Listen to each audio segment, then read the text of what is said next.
I'm going to tell you the story of the legend of the Bluebonnet. And I've been telling this story in schools recently, in part because it's springtime, and this is usually when we see bluebonnets. However, this year in Texas, we have been in severe drought, and bluebonnets have not been rising up, which ironically is a lot of it's kind of at the start of the story as well, the lack of rain. But it was one of my childhood favorite stories.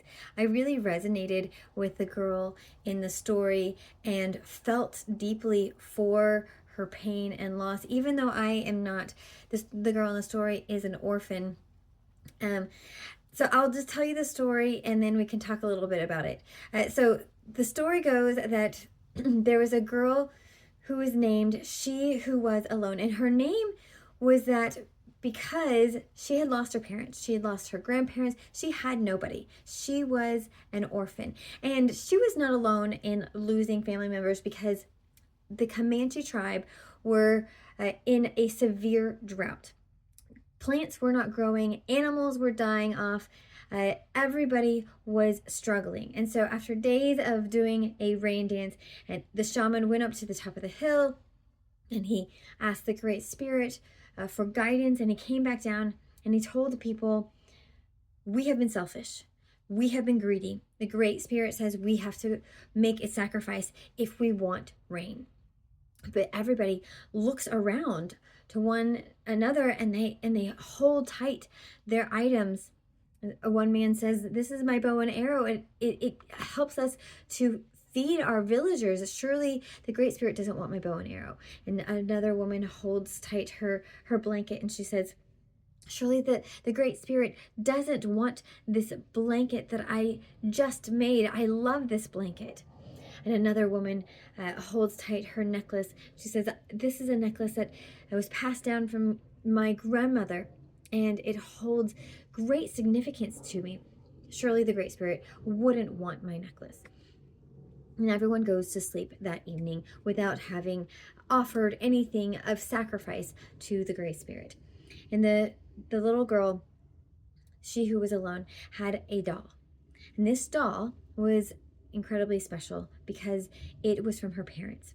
And in the hair of the doll are these bright blue feathers from that of a blue jay. And the doll was the only thing she had left of her parents. But she knew that in order for her people to get the rain that they needed, she had to be the one to show that they were not greedy and they were not selfish. And so she went up to the top of the hill. She built herself a fire. And after hugging tight her doll, she threw it into the flames and cried as she watched the fire engulf her beautiful doll. And as the fire died and the ashes cooled, she lifted up the ashes and she threw them to the north, to the south, to the east, and to the west. And then she fell asleep, crying on the hill. And when she woke up, she looked all around her and she saw a sea of blue. And when she rubbed her eyes, the blue was still there. The entire hill was covered in blue. The fields beyond were covered in blue. And out of the earth, every place that the wind had scattered the ashes of her doll with the blue jay feathers, bluebonnets came up from the earth in thanks for her sacrifice. And as she walked down the hill, the rains began to come. And as the rains came down, the people of the Comanche people came out of their homes and they danced in celebration of the rains, of the giving life of the rains. And they celebrated She Who Was Alone by giving her a new name, She Who So Loved her people. Because she had given up something that meant so much to her so that her people might live, so that her people would have food to eat. And she realized that her possessions were less important than the lives of the people that she loved. And so, like I was saying, I am not an orphan, and I had two parents growing up who loved me dearly, um, but I have always had a tight connection to my things, and I've had a hard time relinquishing and letting go and sacrificing, if you will, to someone else.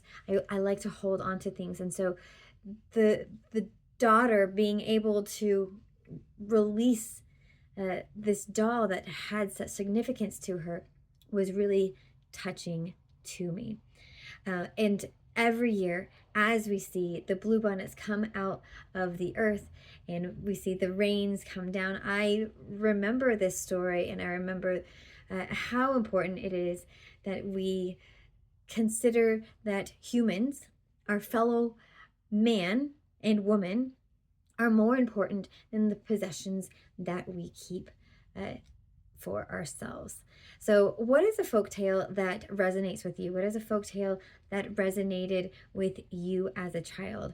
This story comes from the book version written by Tommy De Paola, who consolidated it from different Comanche versions that he heard.